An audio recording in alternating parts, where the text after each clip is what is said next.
Guys, gold किसे पसंद नहीं होता, लेकिन जब बात आए देश के लिए गोल्ड मेडल जीतने की तो पसंद के साथ साथ हमारा गौरव भी उससे जुड़ जाता है। और जब देश के लिए पहला गोल्ड मेडल देश की बेटी जीते तो इस गौरव में चार चांद लग जाते हैं। जी हां गाइस, टोक्यो ओलंपिक में मेडल अपने नाम करने वाली मीराबाई चानू ने बर्मिंघम में हो रहे कॉमनवेल्थ गेम्स 2022 में 49 kg के वर्ग में देश के लिए पहला गोल्ड मेडल जीतकर ओपनिंग कर दी है। गाइस, मीराबाई चानू ने स्नैच राउंड में 88 kg वजन उठाकर सबसे ज्यादा वजन उठाने का रिकॉर्ड अपने नाम कर लिया और उसके साथ ही क्लीन एंड जर्क राउंड में उन्होंने 113 kg का वजन उठाया। उनकी इस सफलता पर हर देशवासी को नाज है। पीएम नरेंद्र मोदी ने भी ट्वीट करके मीराबाई चानू को बधाई दी। लेकिन गाइस, क्या आप ये जानते हैं कि मीराबाई पहले एकेडमी में आर्चरी सीखने के लिए गई थी, पर धीरे धीरे उन्हें वेट लिफ्टिंग की तरफ झुकाव महसूस हुआ और फिर वे वेट लिफ्टिंग की तरफ मुड़ गई और आज वे हर बार नए रिकॉर्ड सेट पर कायम कर रही हैं। हर कठिन परिस्थितियों का सामना करते हुए आज वे उस मुकाम पर पहुंच गई हैं जहां सिर्फ और सिर्फ कामयाबी ही उन्हें छू सकती है। गाइस, अक्सर पूरी रात सोने के बाद भी सुबह उठकर हम फ्रेश और एक्टिव फील नहीं करते, बल्कि हमें थकान महसूस होती है और लगता है अभी नींद पूरी हुई ही नहीं है। इस समस्या को डिस्टर्ब्ड स्लीप भी कहते हैं। गाइस,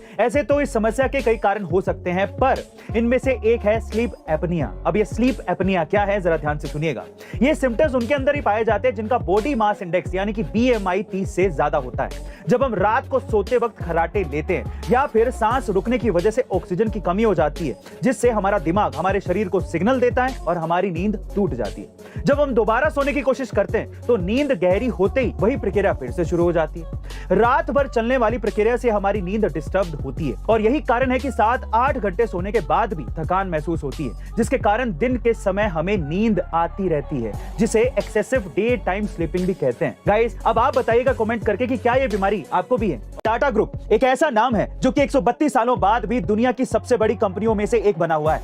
यही नहीं, टाटा ग्रुप ने देश के आम लोगों के साथ अपना जो रिलेशन बनाया है वो काबिले तारीफ है। और इसका एक और एग्जांपल देखने को मिला जब टाटा मोटर्स ने मुनाफा ना होते हुए भी अपने ट्रकों की कीमतों को बढ़ाने से मना कर दिया ताकि लोग इसे आसानी से अफोर्ड कर सकें। और इसके रिस्पेक्ट में सभी ट्रक वालों ने अपने ट्रक के पीछे ओके टाटा लिखवाना शुरू कर दिया, जो कि आज तक आपको ट्रकों के पीछे लिखा दिखाई देता था। गाइस, इतनी रिस्पेक्ट एक कंपनी या उसे चलाने वाले को तभी मिलती है जब उसमें लीडरशिप, मैनेजमेंट जैसी इंपॉर्टेंट वैल्यूज होती हैं। वैसे गाइस, अगर आप भी इन सारी वैल्यूज को सीखना चाहते हैं तो कुकू एफएम पर टाटा स्टोरीज की एक बुक समरी एक बार जरूर पढ़ें। इसके साथ ही कुकू एफएम पर 3000 से ज्यादा ऑडियो बुक्स, 1000 से ज्यादा आवर्स की कंटेंट लाइब्रेरी भी अवेलेबल है, जहां आप किसी भी रीजनल लैंग्वेज में कहीं भी कभी भी और कोई भी ऑडियो बुक सुन सकते हैं। वहीं अगर आप इसके प्रीमियम सब्सक्रिप्शन को लेना चाहते हैं तो use the code E2M50 for 50% discount. लेकिन गाइस, याद रखिएगा कि ये ऑफर सिर्फ पहले 250 यूजर्स तक ही सीमित है, तो जल्दी कीजिए।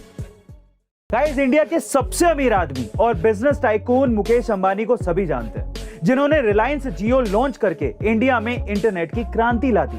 बट शॉकिंग न्यूज ये है कि उन्होंने रिलायंस जियो छोड़ दिया है।